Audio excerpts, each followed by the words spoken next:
Welcome to the Kill Shot MMA podcast for UFC Fight Night. Allen versus Costa. Your main event, it's Arnold Allen versus Melquizael Costa, the Melky one. Going to break down all 13 fights, talk some betting, talk some DraftKings, make some picks, have some fun, probably be a little inappropriate. It is a card to have a little bit of fun with. Look, I'm never going to knock fights on a Saturday night, a little bit of DraftKings. Are there better cards? Sure. But make sure you enjoy this one because we're off next week. So watch some fights, hang out. Hopefully we'll make a little bit of money. I am Sniper. Monk is with me this week. Monk, how you doing, my friend? Pretty good. Very interesting card last week. Nice pay-per-view. Really good fights all around for the most part. So maybe they'll be sneaky this week and it'll stay good. We can keep our fingers crossed. Hey, I mean, it wouldn't be the first time that a card that on paper is not full of star power has delivered in terms of fun ones. So why don't we dive into it, see if we can find any angles, make some picks, all the good stuff before the people are going to be without us for a couple weeks. I know, or about 2 weeks, just 1 week off, but 2 weeks in watching time, and everyone's going to be devastated. That's right. First fight of the night, Shauna Bannon versus Nicolle Caliari. All right, I'm out. Fine. Now, okay, in all seriousness, we are starting with probably one of the worst DFS fights on the card. Shauna Bannon is a big underdog at plus 235. Caliari comes in as the favorite, minus 275. Your fight goes to decision is a pretty healthy number at minus 325. So that should immediately tell you that at least Bannon is viable as a punt. Caliari is 9,000. Bannon is 7,200. Worth noting that not any huge favorites on this card. The most expensive fighter, who we'll talk about later, is Wellmaker. He's 9,200. We've been seeing 98, 6.5. So 92. Price is going to be a little bit more even this week. Worth mentioning, Caliari is still the third most expensive fighter on the card. Monk, does she get it done? How does she score? She probably does get it done. I am going to pick her to win, but both women have terrible defense. I mean, Bannon actually throws some volume so far at 4.5 strikes a minute, but Cagliari absorbs 7 so far, including her DWCS fight. So that's never good. However, Cagliari does score seemingly okay in a win. I guess in her DWCS fight, she would have scored 107. And when she lost to Carrot Cake, she scored 52. So for a loss, that's not terrible. You give her the win, she's in the 80s. At like a 7K salary that week. So that is not terrible at all. Shauna Bannon hasn't fought really anyone. I mean, Alice Ardelean is an interesting fighter in this division just because the division is terrible once you get, in the bottom half. But then she beats Pooja Tomar and nothing really crazy about that. So yeah, this one, I think Cagliari wins, but she's just too expensive. 9K is crazy to pay for this fight, especially when you say it's going to decision at minus 325. Pretty much agree. I think Bannon's live for a punt. They're both low levels, so I'll mix in a little bit of Bannon, but on DraftKings. But in terms of the bet, I'm probably not going to bet either side of this fight. I have to lean towards Caliari because she does have the grappling advantage. We've seen Bannon controlled before. She also has got pretty good volume. Yes, she gets hit a bunch, but she throws a bunch. I think it's the grappling, though, is going to kind of separate Shauna Bannon. Separate Nicolle Caliari from Shauna Bannon in this fight. I don't think Bannon hits another armbar from the bottom. Go ahead and take Nicolle Caliari, but I do think there's much better fights on this card to target DraftKings betting straight up pretty much anywhere. Daniel Barez versus Luis Gurule. Gurule comes in at minus 155. Barez at plus 135. Gurule, somehow they found someone for him to fight who he's still a favorite against. Fight goes to decision. We got flyweights at minus 145. Your DraftKings salaries. This is the mid-range fight. Barez is 8,200. Gurule is 8,000. So you get a little bit of odds value on Gurule. This fight opened up as a pick'em. People are betting him. He's been popular before, and he's continuously under-delivered after winning on Contender Series. 3 straight losses since then. Barez, on the other hand, is 1-2 in the UFC himself with a decision win over Victor Altamirano. So neither guy's been super impressive. Gurule continues to get the hype, has continually under-delivered. Monk, is he going to get it done this time?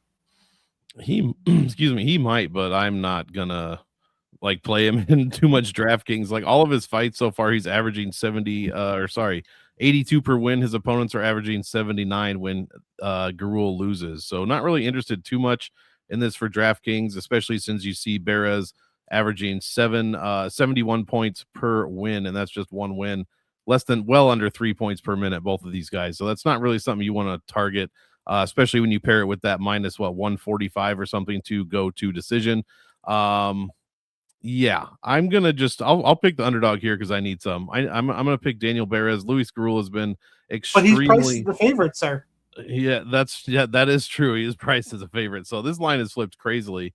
But yeah, I just can't back Luis Gurule after the Osborne, the Aguilar, and the Korea fight. Like, just nothing good happened in any of those fights. I mean, he scored under 2 points a minute in the Korea and Aguilar fights. So yeah, I'm going with Barez to get the win, and just avoid this in DraftKings. You don't want to pay a favorite price for somebody that might not even win, especially at this low level. Yeah, I agree. I don't. For DraftKings, pretty much pass on this one. There's plenty of fights where we should see finishes. Not liking this one. I'm also going to go against the public here in this theme. Gurule's getting bet up. I actually trust him a little bit less. Would I bet on this fight on either side? Fuck no.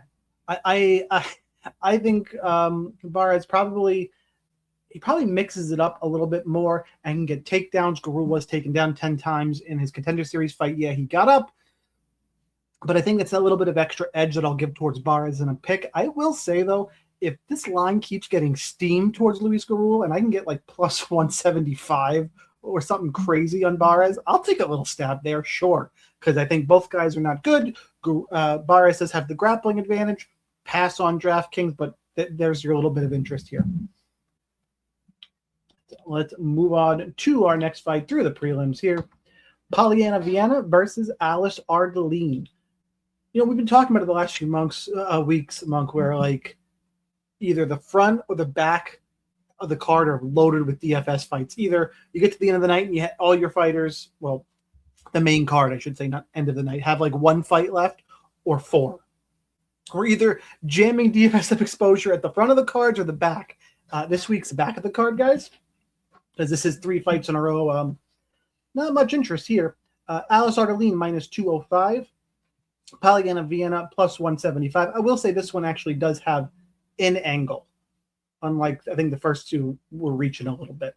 Fight goes to decision is minus 180. Your DraftKings salaries for this one: Alice Ardelean is 8,700. Viana is 7,500. Monk, who you got? Yeah, I gotta keep rolling with Alice Ardelean here. I mean, she's 2-2 in the UFC. I think I've played her in at least 3 of the fights. I've picked her in at least 3 of them. The Martinez loss, I mean, in both of her losses, she's got 48 points in 40. So that's very, very good, especially at 7,300, 7,800, which has been about where she's at. She beats Rayani Dos Santos at 6,900, scores 104. And then she beats Canejo Ruiz, scores 93. So yeah, she's a bit expensive, but Polyana has like nothing going for her, nothing at all. It's very interesting. The last 4 losses, because she has dropped 4 of 5. They're all against wrestler grapplers. It seems like Ricci. I mean, she's kind of more of a hybrid these days, but Lucindo, Robertson, Amorim. I mean, Amorim didn't even land a strike. Robertson and Lucindo were closer to 1 strike per minute than they were to 2 strikes per minute, and they all beat her via like grappling. So I think Ardelean can mix it up well. She's gotten takedowns in 3 of her 4 fights, I believe, and she's attempted at least 1 in all of them. And she strikes with crazy volume, especially for the weight class. Like, she's landed, 292 strikes in the past 2 fights. That's about 10 strikes a minute. Before that, it was 6 strikes a minute. So she's mixing it up nicely. I like her to beat Polyana Viana here. I'll probably have some shares in cash. But I don't know, 2 GPPs, she could score well enough if she puts the volume on Viana, who doesn't give up a ton of strikes, but again, she's been fighting grapplers. These people don't strike. Ardelean is going to come with the volume, so Viana's about to get fucked up. Yeah, I think Ardelean is going to rush forward. Polyana Viana, good defensive grappler. There was I think she had a streak of like 3 straight armbar wins or something like that. Mm-hmm. She wins by armbar. She wins in the bottom. I don't think Ardelean's going to go down there. I don't think Viana can take her down. I think Ardelean beats her up on the feet. I like the Ardelean price at minus 205. Viana's live if she can trip this fight to the ground or a mistake happens or, something, manages to pull guard or, live. Not high exposure on DraftKings. I quite like the minus 200 number on Alice Ardelean. I think she's worlds better on the feet, and I don't think she's going to get taken down by Polyana Viana like Alice Ardelean quite a bit. 8,700 with her volume. I think she might get overlooked a little bit. So finally, the first 6 fighters, she's really the first one that I'm looking like, okay, I think I can get over the field here because I also don't think it's going to take a lot. So Ardelean, for me, finally a relatively strong pick early on this card for me. Andre Petroski versus Cody Brundage. I know I can't be the only one who has mixed these two up in their mind before. Like it's wild they're finally fighting each other because I mix them up all the time.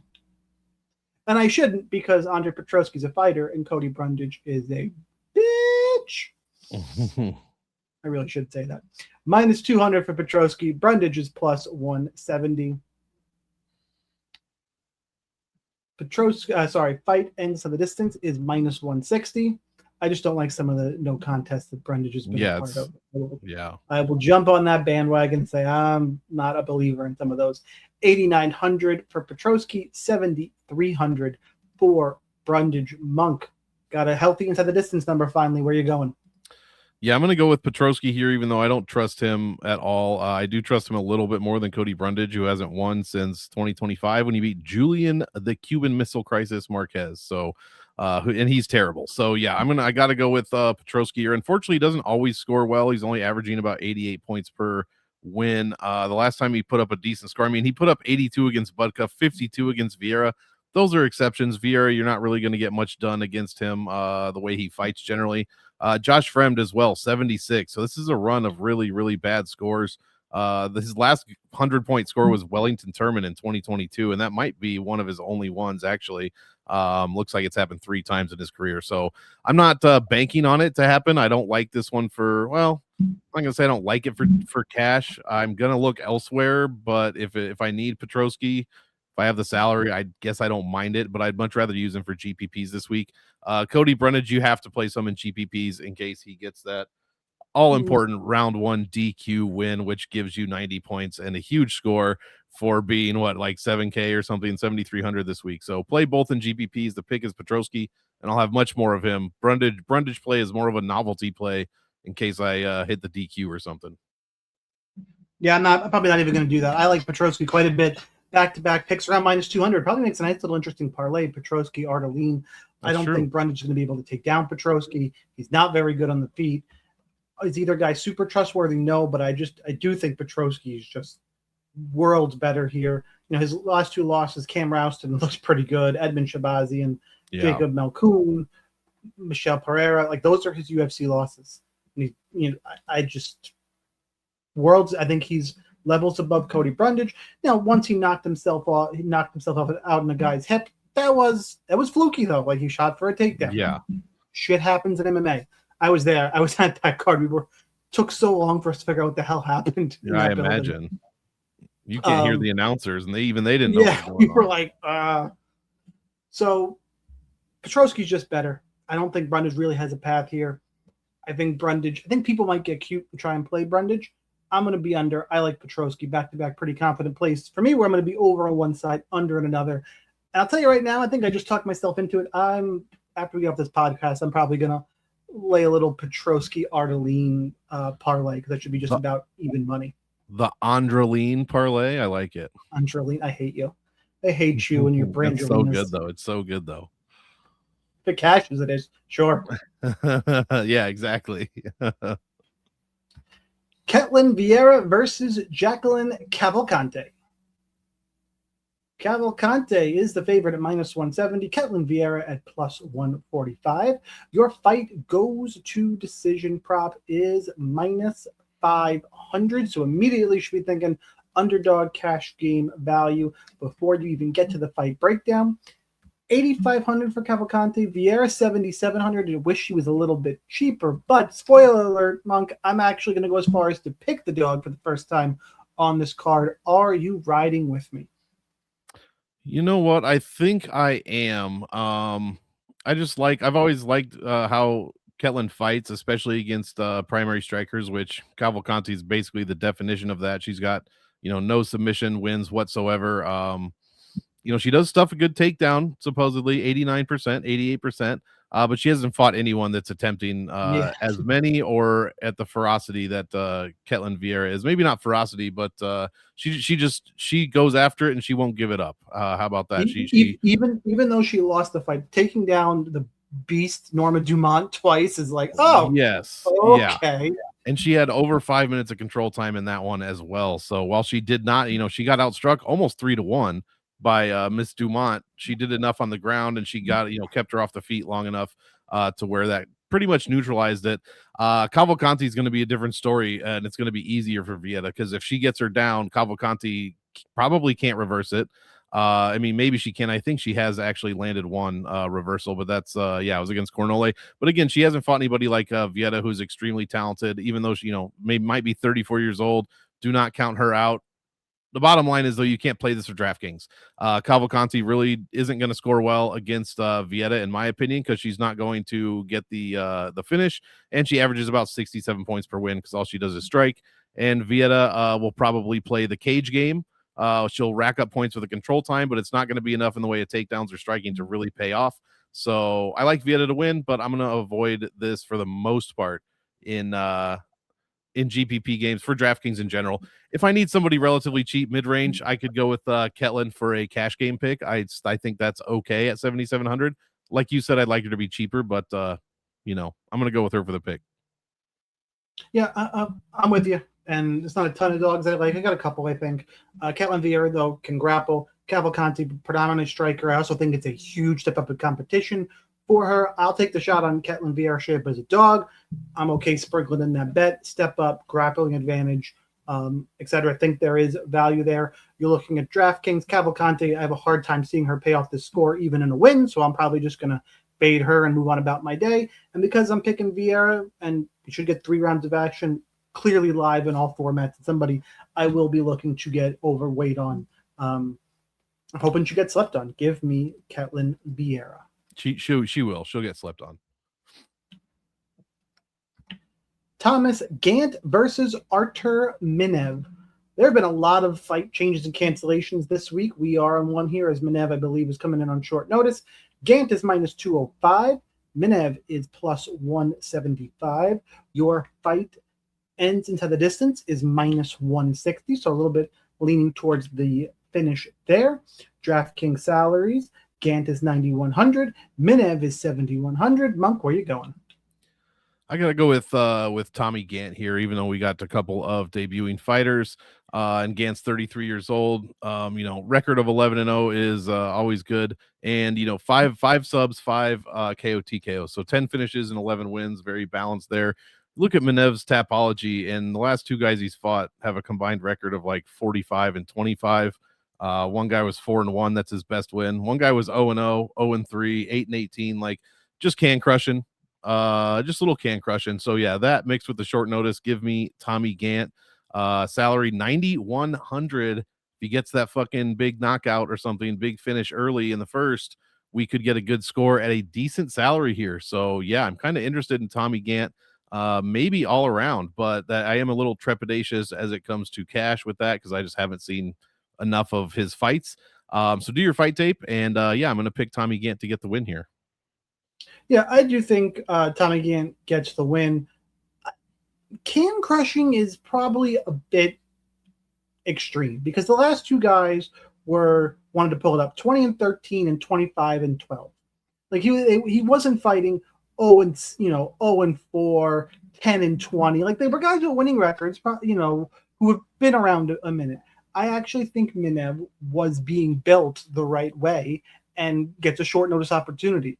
The problem with that, the issue with that, is that Tommy Gantt is going to be a big step up. Like they were probably going to ease Minev into fighting competition like this.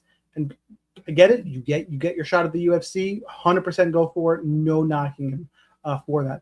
I'm just a little worried about what that's going to do. Now, Adam, when Gantt fought Livingston on Contender Series, Livingston was 6-0. Before that, though, Tommy Gantt fought a 5-8 fighter, a 2-8 fighter, a 2-0 fighter, 11-7, 18-23, 7-10. Like that's how, unfortunately, I think the state of MMA fighters are being built that way. I do think, by the way, quick aside, the UFC is recognizing that, and you got to start seeing either the level of competition go up a little bit and get some finishes. I don't think they're quite getting, not fooled, but I think they're digging in a little more.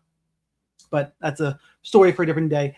I think Minev is being built. I think he's okay. I'm okay mixing in a little bit of him here. It's too much unknown to me because he does look good. It's just that level of competition. Tommy Gantt does look better. I'll go ahead and roll with Tommy Gantt.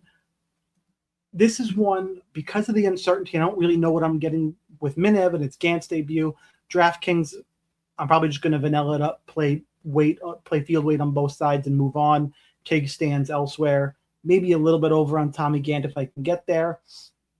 And betting-wise, there's too many unknowns. I'm just going to pass on this one bet-wise. No thank you, move on. But I will for the pick. I will take Tommy Gantt. George TucoTokkos taking on Erslan. Ivan Erslan. I think it's Ivan, actually. Erslan, the favorite, minus 170. Tokkos, plus 145. Some big guys here. I believe these are light heavyweights. Fight ends inside the distance. One of the better ones on the card and minus 200. DraftKings salaries. Erslan is 8,800. Tokkos is 7,400. Big guys, big score, Monk. Is that where we're going? Yeah, I kind of think so here. I don't even know who to pick, to be honest. I'm leaning Erslan barely, but I really don't know why. He's 0-3. Tokkos has won one fight against Junior Tafa. And Erslan, in the Crew fight, the Sterling fight, you just never kind of know which way. The Sterling fight was very interesting. It looked like Sterling tried to give it away there at the end, and Erslan wasn't out of it, but he kind of was. And it was just very, very odd. The salaries here are kind of crazy. Tokkos, we know in a win, did put up 117 on one Junior Tafa. I have to assume Erslan is a little bit better than that. He also did score 35 against Navajo Sterling, who only scored 67 there. I don't know. I just think Tokkos might be a little bit better prepared for a fight to go longer than Erslan maybe is. So I'm I don't know. You know what? Whatever. There aren't many dogs on this card. I'll take TucoTokkos. I have no confidence in that. And play this card for GPPs because one guy is going to score pretty well and the other guy is probably not going to score well. So yeah, I agree with everything. I agree everything with what you just said, but with more conviction. You're there. Oh, nice. You got to sell it to the people. I'm on TucoTokkos as a dog because Erslan can't wrestle or has shown that he can't. And TucoTokkos, by the way, took down Zhang Mingyang, who's a fucking monster in the Road to UFC fight. Okay, he lost it, but he got a takedown. Umar C is a better wrestler, but then he took down Navajo Sterling 3 times, took down Junior Tafa 3 times. On the other hand, Erslan, 61% takedown defense, has been taken down at least twice in all of his UFC fights. Okay, that's enough for me to pick TucoTokkos. There's a clear path there. He just exploited that path against Junior Tafa. He's going to be improving on it. I like Tokkos for the upset and on DraftKings. Play both sides because while I'm picking Tokkos, if Erslan nukes him with one punch, I wouldn't be stunned. I think there's value at plus 145. That's why I'm picking it. But for DraftKings, play both sides, get overweight. I don't think there's any really all-in fights on this card. It's just probably about as close as we're going to get to it. It is tier 1 on this card, really high exposure. I'll take the dog play, though, and TucoTokkos. Plus, it's just fun to fucking say. TucoTokkos. Nikolay Veretennikov versus Khaos Williams. Khaos Williams. It's now Pick'em, by the way. Khaos opened up as a small favorite, but it's basically Pick'em minus 110 apiece, minus 115, minus 110. Basically an even Stevens fight. Your fight, I believe this should be ends inside the distance. I believe, yep, and minus 160 because both guys' chins leave something to be desired. Your DraftKings salaries here. Khaos Williams is 8,300. Veretennikov is 7,900. Monk on paper, one we should be targeting, mid-range salaries, decent ITD line. What are you doing with it? Yeah, I'm going to go with Khaos Williams here to rebound off of 2 losses against Bonfim and Gustafsson. Now, those guys, what they have in common is they took Khaos down 12 times on 19 attempts. Veretennikov I mean, he landed 2 against Prado, and he has not completed a takedown since then, hardly ever throws them. And so, yeah, I think Williams is going to kind of thrive against Veretennikov, who looked great in his last fight. But let's be real, that was against the ghost of Niko Price. He beats Prado just barely, and on paper, maybe he didn't beat him. Other than that, he's losing to Soriano, Vanderford, Barlow, Morales. Like, none of those guys are terrible. None of them are, well, except for Morales. I think he's very good. I was going to say none of them are great. I also do like Soriano, but Veretennikov just has not been impressive here. And if he's not going to be landing takedowns on Williams, I don't really think Williams has much to worry about here. He's looking to get back in the win column, and I think Nikolay is the perfect candidate to get him there. So 8,300 for Williams, averaging just under 100 points per win. Gotta love it, man. Gotta love it. Even when he goes a little bit longer, he tends to score okay. So I'm not going crazy with the GPP ownership, but at 83, I mean, that should be an easy 10x and a win. Man, I hope people are watching. Like, we were talking before the show. I may not play super hard on DraftKings this week. Just a little bit of fatigue. Honestly, was pretty cold the last 2 weeks. Definitely going to play, and it's not like a big name card, but I have a lot of bets I like a lot, because I'm with you. I like Khaos Williams, especially the price is going to keep coming down. You hit my read on the head. Veretennikov is not going to have the takedowns that Williams has struggled with. I think Williams should be a little bit bigger of a favorite. I think we have some recency bias baked into the line here with the Veretennikov win over Niko Price, back-to-back losses on Williams' side against a different stylistic fighter. That being said, Khaos Williams, I don't think he's super trustworthy, but at minus 112 against Nikolay Veretennikov, I do see value there. I think Williams is more likely to break the slate on DraftKings. He's definitely where I would go try and get overexposed. Veretennikov live, not as excited to play him, though. Give me Khaos Williams. Main card time. Benardo, Sopaj, and Cuamba. Two of the more fun names to say on the card. Sopaj is minus 148. Cuamba plus 128. Your fight goes to decision, and this one is minus 200 to see all 3 rounds of action. Your DraftKings salaries for this one, I think I scrolled past it on my list here. I did. Sopaj is 8,400. Cuamba is 7,800. Monk, after a pretty good, we had not great fights to target in the beginning, run of good ones. I think we're dipping off a little bit here. How are you attacking this fight? Are you playing it?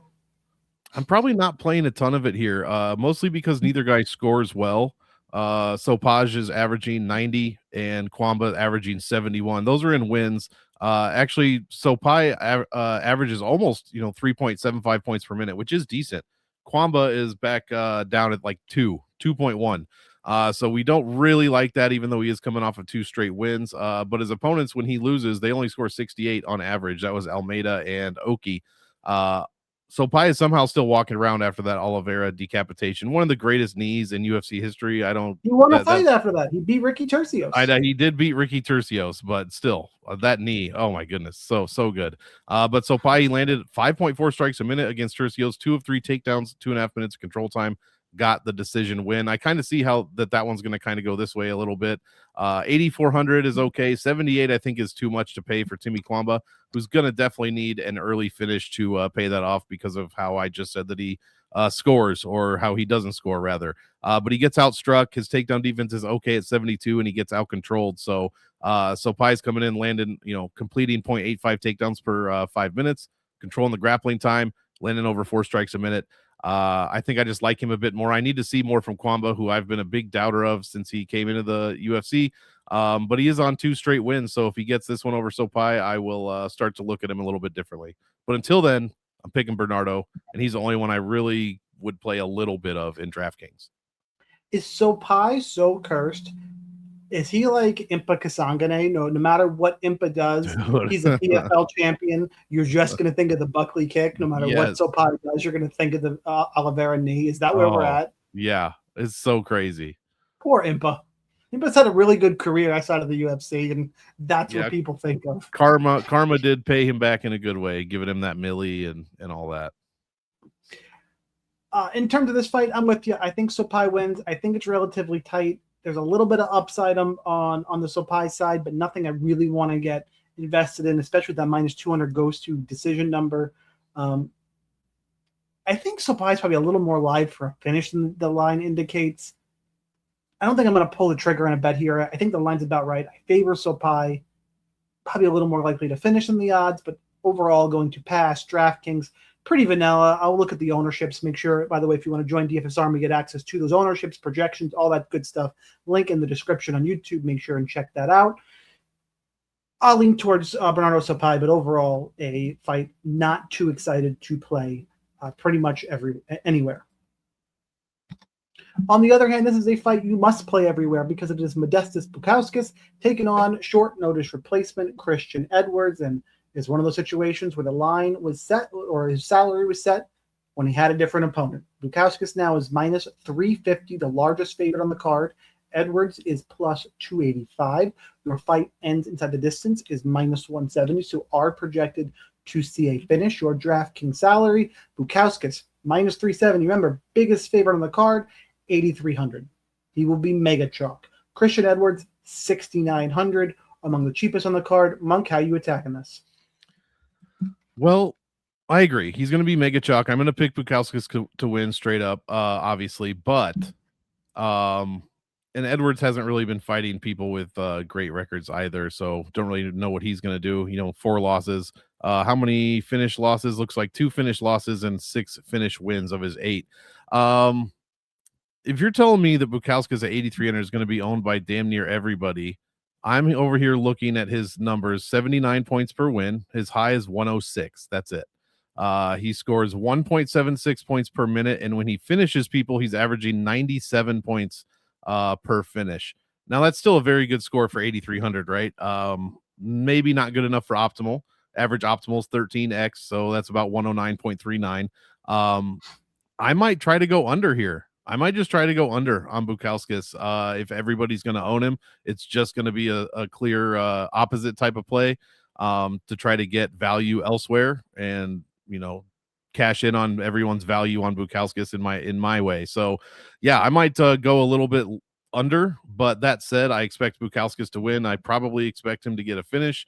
But again, that is not guaranteed at all. So, I mean, he went 15 minutes with Iwan Kutalaba. He went 14 minutes with Praknio. He's gone 15 minutes with Tyson Pedro, Zach Paunga. So he's been Michael Oleksiejczuk. One of his only decisions was against Bukauskas. He has a way of not finishing fights. So I might look to be just slightly under. But yeah, I like him to win. Monk throwing out the hate. But yeah, it's 8,300. Not going to bet him. I don't no interest in this juice line on this card. I got enough of the plays like I mentioned.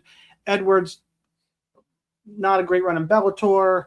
Won a fight in Shamrock against Jake Collier. Yeah. I think Bukauskas is better everywhere. It's a matter of scoring. Edwards on short notice. I think he probably gets finished. It's a matter of that ownership. I want to see what Bukauskas is going to be owned. If he's going to be owned like 50%, start making decisions. The problem on this card at 8,300, I'm leaning for you DraftKings players. I'm leaning towards eating this chalk. I think this is chalk I'm going to eat. But again, you can make your own decision. But I think Bukauskas wins. I think he probably gets a knockout. I think he probably gets it done in round 1. Honestly, I think he's going to come out pretty aggressive. But there is the possibility he doesn't score well. So it's one of those. I don't think you be vanilla here. I think you either get your 70 to 80% or you get like 10. Just go under, over, get leverage somewhere. Right now, I'm leaning towards that over. Give me Modestas Bukauskas to get it done early. Malcolm Wellmaker taking on Juan Diaz. Malcolm Wellmaker comes in at minus 274. Diaz plus 234. Fight ends inside the distance. Is at minus 180. Mentioned it earlier. Wellmaker is the most expensive fighter on the card at 9,200. Juan Diaz is 7,000. The return of Malcolm Wellmaker after a loss to Ethan Ewing. Ethan Ewing has shown he is for fucking real. So tough short notice draw from Wellmaker. Gets back. He's looked really good up until the stumble against Ewing. Get him here against Juan Diaz. Monk, what are you doing with it? Yeah, I like Wellmaker here to probably get the win. Juan Diaz has that DWCS fight in which he won via KO just under or just before the second round ended. Yeah, Wellmaker, very unfortunate matchmaking there with Ethan Ewing. Has beat Cameron Simon, who's not in the UFC, and Chris Moutinho, who I think is still in the UFC somehow. So not the best quality of competition for sure, but what would you expect? They're trying to build this guy. He is a prospect, even though he might be 31. He is, just getting started here. He throws a ton of strikes. His problem is he eats too many. 5.4 is what he eats per minute. Juan Diaz is landing about he landed rather 5.82 in that one DWCS fight. So did hit with some power there. Juan Diaz also looks like he competed in Eddie Bravo. Was it can't remember what it was. Something the EBI event. EBI. Right? So he knows his way around the grappling a little bit. Malcolm Wellmaker does not. He's not landed a takedown. He's got 2 submissions. So I mean, I know a little bit. But I'm just say all that to say that Juan Diaz is probably no pushover. That said, give me Malcolm Wellmaker, who is a almost minus 300 favorite. Minus 180 fight ITD. We're not seeing a ton of big numbers this week, so you got to take that into consideration. And he does score well when he wins, averaging 107. So yeah, I got to go with Wellmaker here. Hopefully he gets it done. 92 is a bit much, so I might not be as high on him as I normally might be for somebody in that salary. But I definitely got to look around. Definitely like him to win, and I will be probably playing him in all formats for the most part. Well, here's the thing. I picked Malcolm Wellmaker, but anybody just reading picks, you need to get the breakdown here. Juan Diaz is good, guys. Mm-hmm. I don't know if he's Ethan Ewing, but he might be. Like, he is legit. He is. I mean, if you want to do the topology scouting, which is you got to go deeper than that, but let's start there, right? The dude is 15-1-1. His one loss is to the guy who is 21-1, making his debut in the UFC in 2 weeks, or May 30th. Yeah, about 2 weeks. The guy is a Lux Fight League champion, not a garbage promotion at all. I think that's where Axel Sola came from. I think, could be wrong. Saw what he did to Juan El Kwan on Contender Series. He can strike. He's good. He can finish. Wellmaker is a little bit one-dimensional in the striking. I think he's a little cleaner, and I think he maintains distance a little better when I watch tape, and that's why I'm going to pick him. Minus 274, not a parlay piece. Diaz, I think I'm coming up just short of betting him because the quality of competition's a little low. And again, honestly, if I didn't have the other bets I've talked about on this card, I might throw half a unit on Juan Diaz. I think the line is a little wide. I think people are going to sleep on him. People are going to see, well, Wellmaker, Ewing, they're going to play that whole narrative without looking into Juan Diaz. And I guess he looks pretty good. I would not fuck around here. Juan Diaz is one. If he's at 10% ownership, I'm going to be overweight. I think he is a sneaky spot to break the slate. I'm not going to pick him, but there's your warning. There's your heads up. I also think Diaz likes to exchange. I think there's upside on both guys. I do think this one's going to end in a finish. It's minus 170, so it's not some big take that's going to end in a finish, but I like the scoring potential in this one. Wellmaker, but everybody be careful about Juan Diaz. Don't let him beat you on DraftKings. And if you decide to pull the trigger on a bet, somebody posted it after he knocks him out. So I feel better that I didn't take it. Doo-Ho Choi, the Korean Superboy, taking on Daniel Santos. When does Doo-Ho Choi change his name to the Korean Superman? Like, we got to be getting there, right? That's true. Minus 170 for Santos. Doo-Ho Choi, plus 145. Your fight, I believe it is a goes to decision. It could be wrong. Let's let it load. I haven't made that mistake yet today. Wow, it's an ends. Minus 165. Clearly, I might lean towards seeing all 3 rounds here. Vegas says we should lean towards a finish. DraftKings salaries for this one are lost on my sheet. There we go. Daniel Santos is 8,400. Doo-Ho Choi is 7,800. Monk, mid-range fight, decent ITD prop. Where you going? Yeah, I think, man, ITD prop. I mean, both guys need to go in GPPs for the most part, because either one could possibly end the fight. Now, only one of them's been finished. Korean Superboy is the one. He got KO'd twice in the UFC. Santos has never been finished, so I'm leaning Santos, not just for that, but that helps as well. And both guys are on some decent UFC runs here. So Choi's got 2 in a row, and Santos has 4 in a row. Santos was one against Juseng Yu, who I said really in the second round was his best round. He really started to shine in that second round. He ended up getting a second round finish in that one. And I kind of like the same thing for against Choi here, mostly because that's when he allows the most offense, looks like. Round 1, Choi allows 2.75 strikes a minute. Round 3, he allows just under 4. And round 2, it's 5.74, some takedowns, and pretty much the most control time. So he is kind of getting messed up around 2. Both guys have no defense. The other reason I like Santos here, he's 8,400. He's made the optimal lineup 4 of 5 wins. Actually, sorry, 4 of 4 wins. And he's averaging 109 per win. His lowest score in a win is 98, which is crazy high. 4.31 points a minute. I really like him against Duho Choi, who's also allowing 105 per loss. The least amount he's given up in a loss is 96. So at 8,400, really like Santos here, hoping we get it done in the second and we get a good score. But really, I hope we get a good fight, because Korean Superboy is hardly ever in a bad fight. Yeah, they are both aggressive enough why I like the goes to decision line. Actually, they are aggressive enough where you could see a finish. Why I like the goes to decision line, the more I thought about this fight, I do think that Santos wins and he takes the path of least resistance and gets takedowns. Over his career, Duho Choi's got 47% takedown defense. Yeah, he took down Nate Landwehr. Okay, Kyle Nelson got him down 5 times. Cub Swanson in that big fight took him down twice. Granted, that was a long time ago. Since he's returned, let's do this. He's been taken down 5 times by Kyle Nelson. Wow, weird list I just developed. Bill Algiel got him twice, and he took down Nate Landwehr a bunch in that fight. Daniel Santos, on the other hand, has looked pretty good. Knockout of Juseng Yu last time out. He's fought on back-to-back numbered cards here. Ji Young Lee, Johnny Munoz. Win over John Castaneda, Sexy Mexi is something. That was a wild fight that really showed me a lot, because he got knocked down, but also delivered, obviously, a knockdown. Both guys had takedowns. There were scrambles. I think that version of John Castaneda probably beats Duho Choi. And Duho Choi's here against Daniel Santos. I think Santos can wrestle him. I think he can get knockdowns. Now, we've seen Santos knock down, so a Duho Choi win is not going to stun me. I think this one actually scores well regardless. I think it either goes to decision and Santos has wrestling and scores well in the mid-range, or we do see one of those flash finishes in a kind of a chaotic exchange early. I do like the co-main event. I was expecting more 50-50 to a lean on goes to decision, why I liked a little bit of plus money there. But overall, give me Daniel Santos in a good scoring DraftKings fight. Main event time. Arnold Allen, Malquiziel, Costa. Arnold Allen does not like the Apex.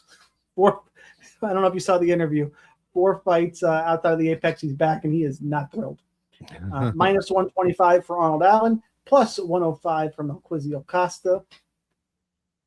Should be a evenly contested main event according to the odds makers. Minus 120, fight goes to decision, pretty much 50-50. Expected to see all 5 rounds of action, which means in cash games, go ahead and stack that up. If you're playing cash, it is definitely a stacking fight. Allen's 8,600, Costa's 7,600. That means the line is closed. You got odds value on Malquiziel Costa. Monk, are you with the kind of steam here? Are you playing Costa? This is a great fight. I really, really like both guys. I was going to make my pick at the end because I don't know what I'm going to pick, but I think I'm leaning Costa. We'll see how I end up. I think he's the much better play for DraftKings overall. Like I think you can stack. I'm not disagreeing with that. Arnold Allen does not score well, like ever. I think one fight he put up over 100, 109. Usually it's like 68, 58, 77. Now I know there is an extra. He has not fought in many, if any. He's fought in 2 5-round fights, but yeah, he's never gone. Let's see, 25 he put up against Max Holloway, probably not a lot. So 32. he does have that extra 10 minutes to work with, which I do like. So I do kind of like the stack there. I think I just talked myself into it. But Costa has many more avenues to score points from. I mean, takedowns, we get many more points from that compared to strikes, unless you're Max Holloway in there. He's got the control time advantage. He's got the submission advantage for sure. He's got the ground striking advantage, and we just saw it again last week. I forget who the fight was, but yeah, takedowns and non-significant strikes just winning the fight and winning for us on DraftKings. I forget who it was. They scored like 130. It was crazy. But yeah, I gotta like Melky Costa for that. I think he has many more weapons than Arnold Allen, and I freaking love Arnold Allen, man. But he is just, I don't know what it is. It's could be the quality competition, which is up there. I mean, the highest. It's Max Holloway. It's Evloev. It's John Silva. I mean, he's beating Cater, Hooker, Yusuf, Chikadze. Like, he's right there. And if he gets this win, it'd be a huge win. I think either guy wins, it's going to be a huge win. I just think for DraftKings, man, it's going to be Costa, and I think he's got the advantage overall, much more well-rounded takedowns, like I said, control time submissions, and Arnold Allen is relatively one-dimensional. He's very good in that one dimension, but he's got a 70% takedown defense. He's losing the control time battle. I just like Melky Costa here a little bit more. He's losing the control time battle because he wants space and striking distance. Like, he's just, any control time he's going to lose.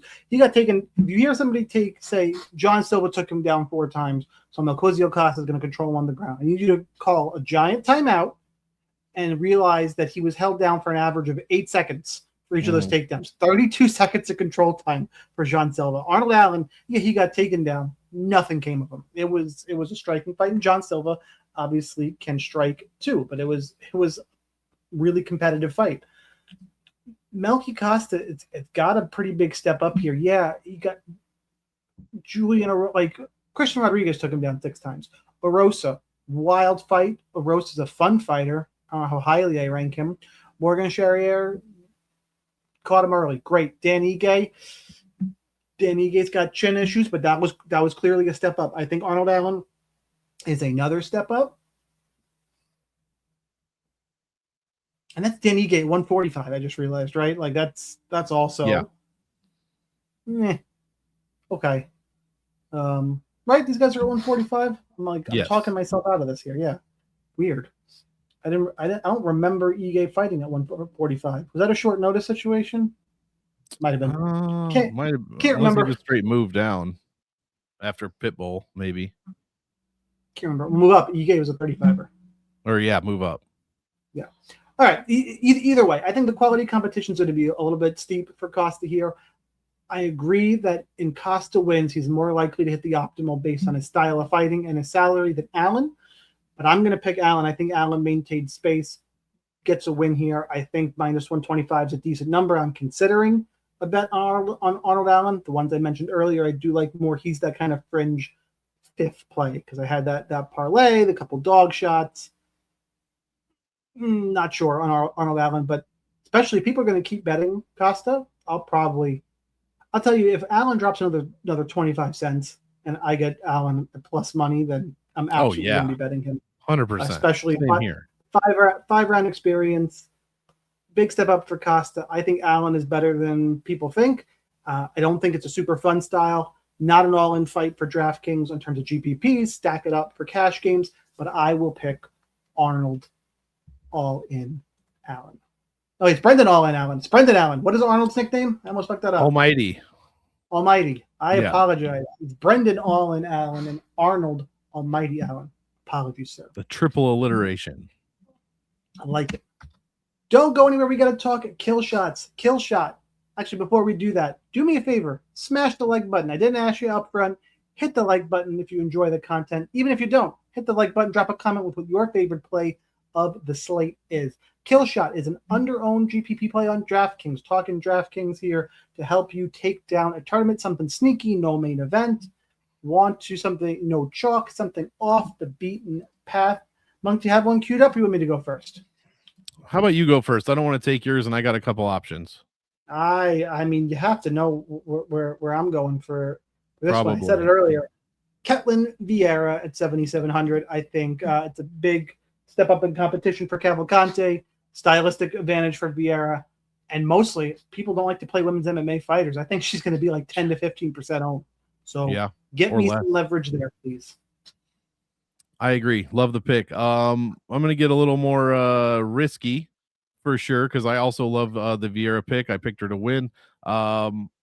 It's two. I'm gonna pick one, but I'm gonna give you two. One is it's gonna be TucoTokkos at 7,400 over Erslan. Just a shit show of a fight. Could go either way.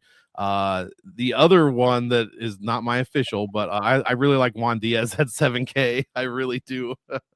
over I'm telling Wellmaker. you, he's good. Wellmaker is what I mean. Props to Wellmaker for taking any fight. He probably there's easier guys on the roster than this newcomer, but props to him taking the fight. But Juan Diaz is one to watch. I like it. All right, Monk. Anything before we get out of here? No, sir. Looking forward to the fights, even though on paper they might not be the best. We're still gonna watch because we love it. And yeah, next week off. So yeah, let's get some spring cleaning done, get all your shit done, and we'll jump right back in for another stretch. So we got guys, don't go anywhere quite yet. First, follow me on the X Machine and make sure you subscribe on YouTube. Sniper Wins. Go check out, follow Monk, Monk Maddox, Monk, MMATICS. Check him out on Patreon as well for more content. Appreciate all you guys who watch DFS Army. If you want to join that, get some more content optimizer tools to build DraftKings stuff. Link is in the description on YouTube. Appreciate all you guys. Enjoy the week off. Enjoy Memorial Day. We'll see you in 2 weeks. Good luck. I'll see you at the top of the leaderboards.